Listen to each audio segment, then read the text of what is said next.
David Kincaid had been driving the number 14 bus through the same gray stretch of Pennsylvania highway for 23 years, a man no one ever looked at twice, a figure blurred by routine and exhaust smoke. Passengers filed past him, daily nurses on night shifts, high school kids with headphones, men carrying lunch, pills, yet no one ever remembered his face. No one ever wondered what he carried home in his silence. And maybe that's why his questions slipped through the cracks, unheard, unasked, until the night everything broke open.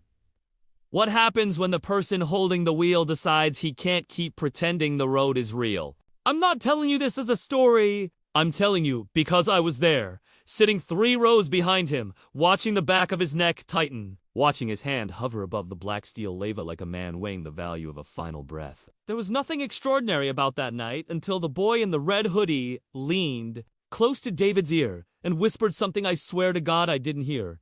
But I saw David's eyes in the rearview mirror widen, as if the words had split him open. The boy never sat back down. He never even turned around. He was just gone, vanished, as cleanly as smoke in a gust of wind, and nobody else on that bus seemed to notice. Do you understand the weight of that? One moment, the bus had 19 passengers, the next 18, and yet the air carried no shift, no ripple, no alarm. No one flinched. No one blinked. Except David.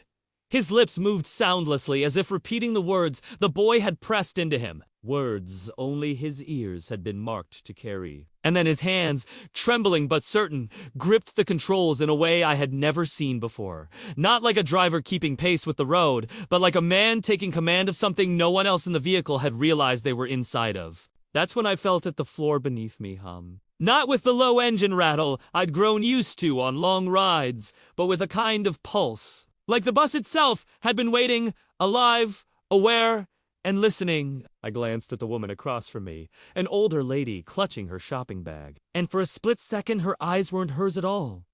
They were David's, staring back at me through her face, hollow and pleading, like he was already somewhere else, and we were all trapped in his decision. I don't know how to tell you this without sounding like a liar, but the headlights weren't pointing at the road anymore. They were cutting through something darker, a stretch of black that wasn't asphalt, wasn't sky, wasn't anything I had a name for. And then David spoke. His voice so raw, it cracked like a confession forced out after decades of silence. Asterisk, if I let go now, we all go back. If I don't, asterisk. That's when the bus lurched, and every face around me blinked out like static on a dead channel. I was the only one left. Do you want me to keep going straight into the part no one else has lived to tell? I didn't move at first. I couldn't. The bus had gone silent. In a way, engines don't go silent. In a way, the world itself doesn't stop. And yet, it had like someone hit mute on existence. I was still in my seat, still clutching the edge of the cracked vinyl. But the faces that had been there seconds before, teenagers staring into phones. The woman with the shopping bag. The man dozing with his lunch pail were erased. Not missing, but as if they'd never been drawn onto the frame to begin with. Only David remained, hands pressed to the controls like a priest on an altar, whispering to himself, words that broke apart before they reached me. I tried to stand, but the floor pulsed again. I swear it had a rhythm. Not mechanical, not the engine, but like a slow heartbeat coming from below the tires. I wanted to scream, to ask him what the hell he'd done. But when I opened my mouth, all that came out was static. Thin and sharp, like the shrill tone of an old TV between channels. My own voice wouldn't form just that sound, and David's head snapped up at it, his eyes locking into mine through the rear view, wide and wet. For the first time, I thought he looked afraid. The lights flickered, a strobe of white, and then nothing. And when they came back on, I wasn't in my seat anymore. I was standing at the front of the bus, close enough to see the veins in David's hands gripping the lever. I don't remember crossing the aisle, don't remember walking forward. The distance had folded in on itself, the way dreams cheat time, and suddenly, there I was, close enough to smell the iron sweat rolling off him. And then a voice cut in faint, crackling, like it had been left on a loop long before we arrived. Do not resist! Do not resist.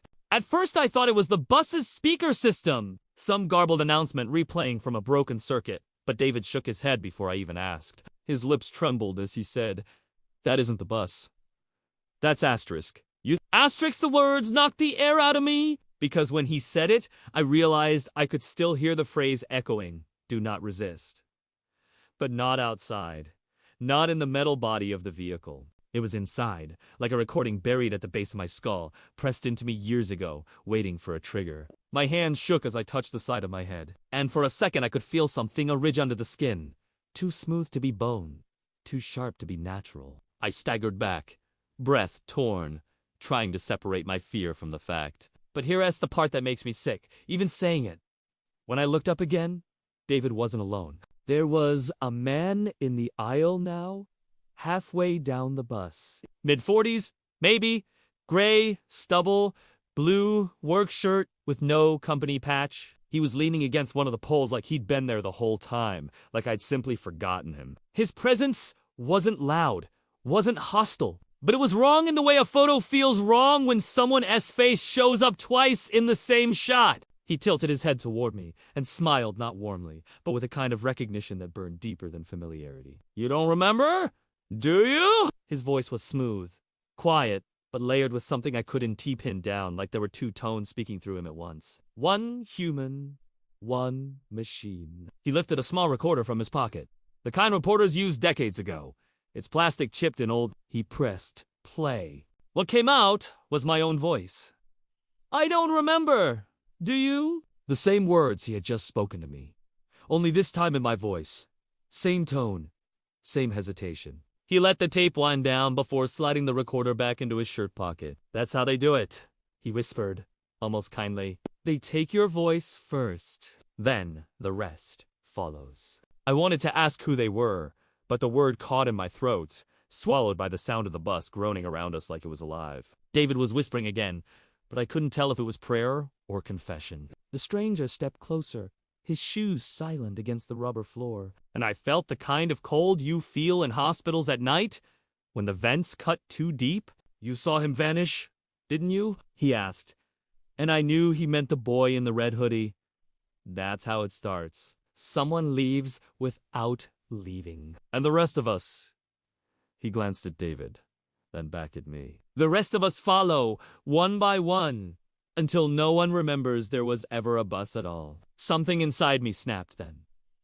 The doubt cut so deep it felt physical. I reached for my phone, desperate for proof, for time, for anything. But the screen lit up to a call log I didn't recognize, numbers ID never dialed, all marked under a name I hadn't used in years.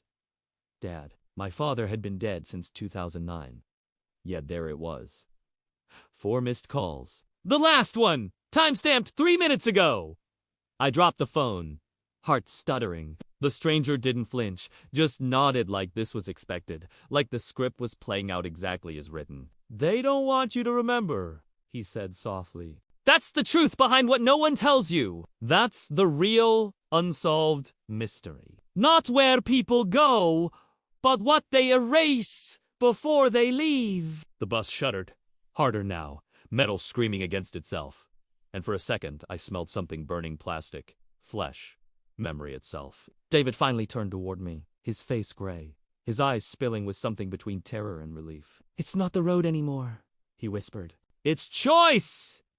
Do I let us go back, or do I take us where they can't reach us? The stranger put a hand on my shoulder, steady, unshakable. Don't listen. He's been driving too long. Too long in their system. He doesn't even know which memories are his anymore. You can't trust him. But when I looked at David, his lips were trembling around words I couldn't quite hear.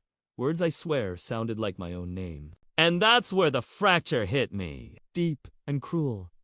Was I watching a man losing his mind behind the wheel, dragging me into his breakdown? Or was I standing inside something older, something darker, something that had chosen me long before this night? The hum below the bus deepened. My vision blurred, doubled, tripled, and then snapped back again. And for a single breath, I wasn't on the bus. At all, I was standing in my old bedroom. The one I hadn't slept in since I was 15, posters peeling off the wall, the smell of dust and laundry detergent in the air. The sound of the recorder clicking on again behind me.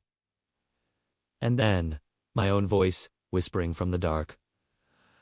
Asterisk, do not resist! The lights stuttered once more, and I was back on the bus. Both men staring at me, waiting, as if everything depended on which one I chose to believe.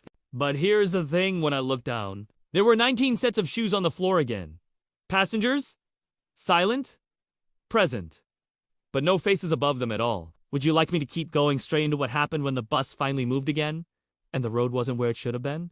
I told myself it was almost over. That's what you do when your mind starts tearing at the seams. You invent a finish line and convince yourself it's right around the corner. When the bus finally lurched back into motion, humming with a steadiness that felt almost merciful, I thought maybe David had chosen. Maybe whatever fracture had split reality open was sealing itself back up. The passengers' faceless bodies sat still in their seats, shoes lined like obedient ghosts, and for one fleeting second I believed the worst was behind me. I believed I was waking up. David's grip on the controls loosened.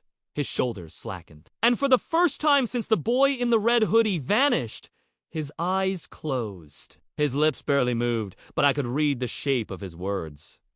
"We're back!" And the stranger, the one with the recorder, smiled thinly and said, "See? You made it through.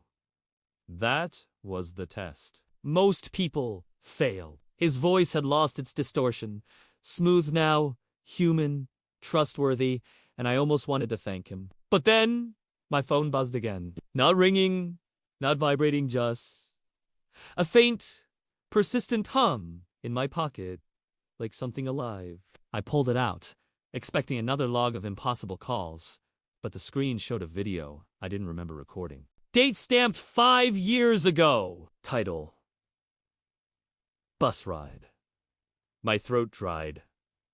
I pressed play. The footage flickered, jittering like it had been buried under static, but I recognized the setting instantly. The same bus, the same seats, the same cracked vinyl at the back. And there I was, younger, hair shorter, clothes I hadn't worn in years. I was sitting in the same seat I had been sitting in tonight. The camera angle didn't make sense. I wasn't holding the phone. I wasn't filming, but my own face stared back at me, half lit, and I was whispering something I couldn't make out. The audio broke, stretched, and warped, but one phrase cut through, jagged as glass.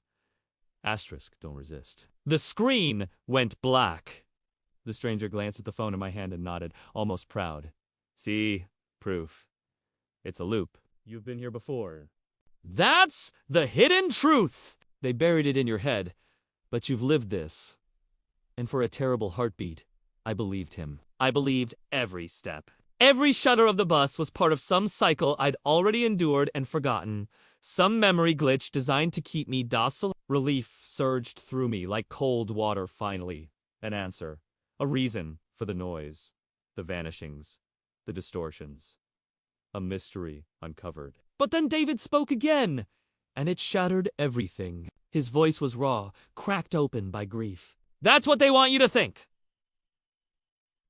That it's just a loop? That you've been here before. But I've seen it. I've seen what happens if you believe that lie. You don't come back. You don't wake up. You disappear like the boy! His eyes burned into mine, and for the first time, I realized how much he resembled someone else. Not a stranger. Someone I had known when I was a child. The realization crawled through me, slow, invasive. The way he held the wheel, the way his jaw tensed when he spoke. The rhythm of his words, Zet, was identical to my Uncle Peter. The uncle who had vanished 30 years ago on a drive home from work. They never found his car, never found him. Just an abandoned stretch of highway no one could explain. I hadn't thought of him in years, but now the memory bled raw and immediate, as if no time had passed at all. And worse, when I closed my eyes for just a blink, I remembered sitting in the back seat of his car as a kid. I remembered the hum, the same impossible heartbeat under my feet, vibrating through the floorboards. I remembered the headlights veering into a dark that wasn't road, wasn't sky, wasn't anything the world had a name for. And then nothing. Nothing but silence. The bus shook violently, dragging me back. My stomach dropped. This wasn't a loop. This wasn't a test. This was a recurrence and echo of something older. Something inherited, passed through blood or memory like a curse. A haunting that wartime like a mask? The stranger saw the recognition in my face, and his smile faltered. Don't let him fool you, he said, his tone suddenly sharp, almost desperate. There was no uncle. There was no before. That's how they catch you planning stories, feeding you scraps of memory, so you'll believe this has meaning. But it doesn't. It's just noise. Just data. But David, my uncle? Or whatever wore his face slammed his palm against the dash, eyes blazing. He remembers. That's what they fear most. That you'll see the pattern. That you'll recognize the same thing happened before. That you'll understand this isn't random. His voice dropped, shaking. You're not crazy. They lied to you. The bus lights cut out. Blackness swallowed everything. And in that pitch-dark silence, something else stirred. Not the bus! Not the passengers! Not even David or the stranger. Something behind it all. Watching, waiting, breathing in the pause. The kind of presence you don't see but feel pressing against your ribs. Slow and patient, like it had been there since the first time you closed your eyes as a child. And in that silence, I heard something move through me. Not outside through me. A rustle, like paper folding. A voice. Not quite a voice. Brushing the inside of my skull. Asterisk, you left something behind. Go back and look. Asterisk when the lights flickered back on. The bus was still moving. The world outside the windows stretched wrong and infinite, and both men were staring at me. The stranger's face was steady, coaxing. David's face was trembling, terrified. And in that instant, I thought I knew. I thought I had the answer. The truth behind everything. The false resolution bloomed inside me. They had put something in me, buried it deep, maybe since childhood. The phone calls, the recorder, the voicesette was all programming. If I could find it, dig it out, expose it, I'd be free. That was the story. That was the explanation. I was ready to believe it, to seize it, to finally breathe until I looked down. On the floor, by my feet lay my phone again. Only I hadn't dropped it. I still had it in my hands! 2 identical phones! Same crack in the case, same scratches on the screen, same missed calls from Dad. My throat closed. My stomach lurched. Something icy slipped through my veins. Because when I bent to pick up the second phone, its screen lit up on its own. Not with the lock screen, not with the call log, but with a single video file. Title, Chapter 1, and the thumbnail was of me, sitting in this seat, holding this phone, watching myself. The bus didn't feel like a bus anymore. It felt like a camera, a stage, a memory looping in on itself until the truth couldn't be untangled. I had thought the mystery was uncovered, the pattern explained, but that one detailed 2 identical phones unraveled everything. Because if this was being recorded, if this was already a file, then none of this was unfolding for the first time. And when I pressed play, my own voice filled the bus, speaking words I hadn't said yet, words I don't want to repeat. That's when I understood the force watching us had been watching from the beginning. Not just tonight, not just this bus, but every moment I'd ever thought was mine. Do you want me to keep going into what happens when you realize the story ISNT being told to you, but by you, and you don't remember writing any of it? It was never just me. That's what I understand now, though the knowledge feels less like revelation and more like remembering a truth I'd have been forced to forget. The bus was only the trigger, not the cause. And when I replayed the pieces in my head, I see the signs were always there, written in places I wasn't supposed to look. The second phone, the recordings of my own voice, the boy in the red hoodie who vanished without anyone else noticing. They weren't isolated incidents. They were signal breadcrumbs meant for the ones who could still see, for those who had been watching all along. The first confirmation came in the form of a folded slip of paper that was in tea there 1 second and pressed under my shoe the next. The bus hadn't stopped. No one had moved. Yet there it was, crisp and deliberate, written in ink that smelled faintly metallic, as if the words themselves had been etched rather than written. 5 words only. Asterisk. You were right all along. The handwriting was mine. My stomach turned because I didn't remember writing it, yet the curve of the letters, the slant of the G, it was mine beyond doubt. I looked up, and every faceless passenger was staring forward as though asleep with eyes open. But I could feel it something beneath their stillness. A presence leaning closer. When I unfolded the paper fully, I saw faint markings in the margins. Almost invisible until the bus lights flickered. Numbers. A sequence I recognized instantly. My childhood home phone number. The one that stopped ringing after my uncle disappeared. That night, in my room, came back to me in shards. The dream, where my wallpaper peeled like skin. The shape standing by the closet door.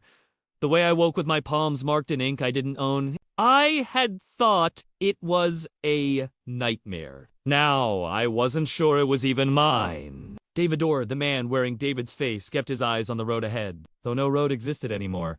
Just an endless void of dark. He didn't look at me when he said, "You're not the first.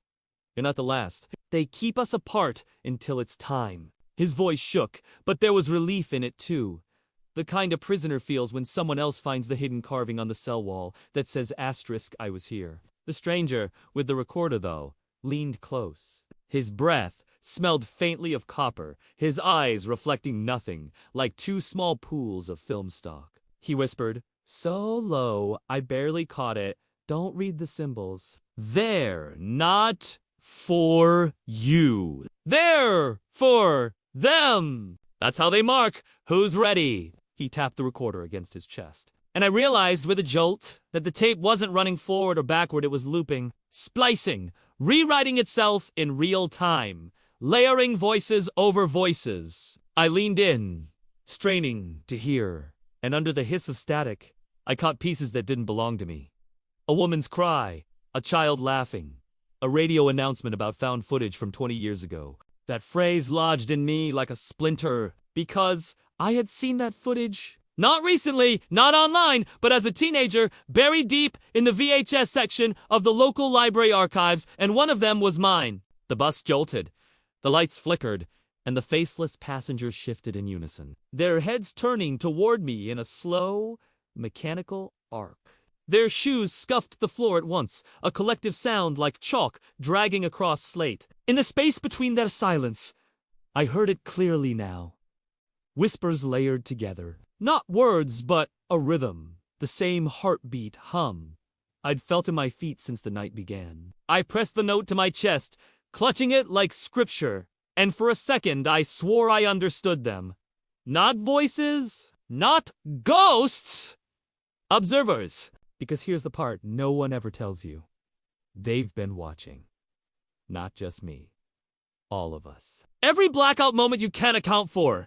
Every dream that felt too heavy to be yours. Every memory glitch. When a detail doesn't line up, that's them. Tuning in, waiting for the cracks in the mask to widen. And the more you doubt yourself, the more you become theirs. When I looked again at the stranger, his smile was gone. He was pale, trembling, his lips moving with words I wasn't meant to hear. I leaned closer. "We're not supposed to remember," he muttered, eyes darting toward the dark outside the windows. "But some of us do. That's the danger." That's why they take the faces first, the names second, the voices last. By the time you notice, it's already too late. His gaze snapped to mine, wild and glassy. "Don't let them know you've seen this. They'll come sooner." David slammed the brake without warning, and the bus screeched into a halt against nothing. We should have been thrown forward, but instead the world tilted backward, like a film reel unwinding in reverse. Outside the windows, shapes moved shadows with edges too sharp for nature, too deliberate for chance. They didn't come closer. They didn't need to. They were already inside. It was then I realized the third presence wasn't out there at all. It was here! With us, speaking in a voice none of the others seemed to hear. A voice that wasn't filtered through static or tape or whisper, but raw and immediate, pressing directly against my mind. Asterisk, I'm not new. I've been here longer than you've been alive. You wrote me before you were born? Asterisk, the floor trembled. My knees buckled. For a second, I wasn't on the bus at all, but in my childhood kitchen. My mother at the sink, my father reading the paper, the hum of the refrigerator cutting into my ears like a low, endless chant. Except when my father lowered the paper. It wasn't his face. It was David's. And when my mother turned from the sink, her voice came out like the recorder, layered, fractured, carrying my words from tonight. I blinked, and I was back. The bus. The void. The hum. David's trembling hands. The stranger's pale, desperate stare. And every faceless passenger leaning forward, waiting. The note in my hand burned hot, the ink bleeding as if it had been written in fire instead of pen. I unfolded it again, desperate for something solid. A new line had appeared beneath the first message. "You're not crazy, they lied to you." The hum deepened. The whispers grew louder. And for the first time, I felt the viewers, not passengers, not strangers, but you're leaning in, watching, recognizing. Because you've seen this too, haven't you? Maybe not here, not on this bus, but in your own missing minutes, your own distorted recordings, your own dreams that felt too much like warnings. You've lived this, even if you don't want to remember. The bus lurched forward once more, carrying us into a darkness I can't name. The stranger raised his recorder. David gripped the wheel. The passengers bent closer, and the presence that had always been here whispered directly to me. Asterisk, they've seen enough. It's their turn now. Asterisk, and I don't know if that meant you, or me, or all of us. But I do know this story doesn't end here. Not when the screen of my phone flickered again with a file I never recorded. Title. Replay. Would you like me to tell you what's on it? Don't you think anyone ever tells you how fragile the idea of reality really is? Not until it slips. You spend your whole life convincing yourself that time is a straight road. That memory is solid ground, that the people who vanish from your world do so for ordinary reasons you can explain away. But what if the truth isn't about what happened? But why? What if the reason things fracture, the reason the same shadows keep returning, the reason the faces you love twists into strangers isn't chaos at all, but intention? The bus carried me deeper into that question with every pulse of its floor, every flicker of its lights. David S. Knuckles clung to the wheel, as if it were the only object keeping him tethered to a body. While the stranger's recorder sputtered fragments of other lives, other voices, fragments that didn't belong to any one person but to all of us. And through it all, I felt the weight of the paper in my hand, the words smoldering into me. Asterisk, you were right all along. You're not crazy, they lied to you. It should have been comforting, but it wasn't. Because if I was right all along, then the hidden truth was this. The line between remembering and imagining is so thin it's almost cruel. Maybe I wasn't losing my mind. Maybe the mind itself was the trap, engineered to collapse the moment I tried to use it to escape. The confession came uninvited. Not to David, not to the stranger, but to myself, to you. I whispered it without even knowing I was speaking. Asterisk, I don't know who I am anymore. The words left me trembling, because the instant they escaped, I realized how long I'd been carrying that silence. My name felt thin. My childhood memories felt edited. The faces of people I swore I'd loved blurred like photos left too long in the sun. All I had left was the feeling that something had been taken from me before I ever had the chance to protect it. And that's when I saw them. Not outside. Not faceless passengers this time, but reflections in the window glass. Dozens of eyes, watching back, overlapping, shifting, merging into one another, until I couldn't tell where I ended, and they began. It was then I understood. I wasn't the only one affected. I was only the one who still resisted. They had all been here before. They had all chosen silence. That's why their faces were gone. David turned, his voice breaking as if speaking cost him pieces of himself. It's not about escape.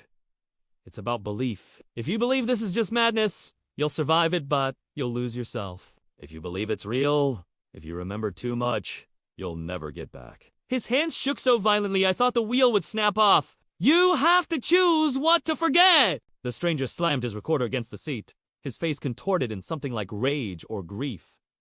Don't listen to him! That's what they want.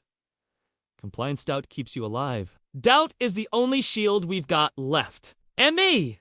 I sat there, pulled apart by the truth of both. The human condition isn't built for certainty, it's built for survival. We carve meaning into the dark because the alternative is admitting we're already gone. And yet, what if meaning itself is the infection? What if every story we tell, every unsolved mystery we chase, every whispered phrase, "don't resist," is just the mechanism that keeps us docile? I thought of my uncle, swallowed by the road decades ago. I thought of the found footage, faces waiting beneath the river. I thought of my childhood dream, the hum in the floorboards, my father's newspaper shielding David's borrowed eyes. And I realized that maybe none of it was about the event. Maybe it was about the inheritance.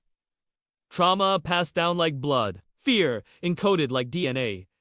Not a curse, not a glitch, but a design. Tears burned my eyes, and I confessed the part I had buried deepest, the part I had never said out loud. Asterisk, sometimes I think I've lived this before. Not this exact bus, not this night, but this dread, this weight, this breaking point. Like I've been tested and failed 100 times, and I'm just now remembering all the failures at once.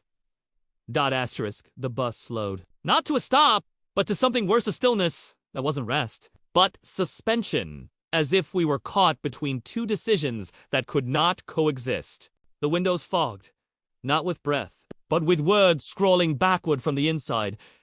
It was never about the road. And that's when the choice pressed down. Believe the lie and keep the fragments of a normal life. Or believe the truth and lose everything I thought was mine. What makes us human, I realized, isn't the ability to know. It's the ability to choose what not to know. And I couldn't tell if that was mercy or the cruelest design of all. I closed my eyes and spoke into the silence, my whole body shaking. Asterisk, if this is real, let me wake up. If it's not, let me remember anyway. And the hum changed, resonant, vibrating, not through the bus now, but through my chest, my bones, my teeth. David's face collapsed into something both familiar and alien, tears streaking down his cheeks. The stranger pressed the recorder into my hand and whispered, "Now you see why no one comes back." When I pressed play, the tape didn't crackle. It didn't distort. It was just me, speaking in the same voice I was using now, whispering words that hadn't left my lips yet. Asterisk, you're going to tell them everything. And when you do, you'll lose them too. Asterisk, the bus didn't crash. It didn't fade. It simply stopped being. And I was standing in the middle of my living room, my phone still in my hand, the video recording lights still red. But the screen showed not my face, not my home, but you sitting there, watching. And that's when it hit me. Cold and final. The story wasn't being told to me or by me. It was being told through me. And the question that had haunted every silence of my life finally bared its teeth. Why me? The answer will destroy me if I let it. Or it will save me if I can survive carrying it. I don't know which. But I know this. You felt it too, didn't you? That moment when the story turned and you realized it wasn't fiction anymore. That tremor in your chest, that flicker in your memory, that pulse that doesn't belong. You've lived this. You just haven't admitted it yet. The bus is gone, but the hum is still here. The hum has always been here. And if you're hearing it now, it means you've already been chosen to remember. So the question isn't whether this happened. The question is what you'll do with the truth now that it's inside you. Because some truths don't want to be found. Thank you for watching. Don't forget to like, share, and subscribe for stories you were never meant to hear. Until next time, remember, some truths don't want to be found.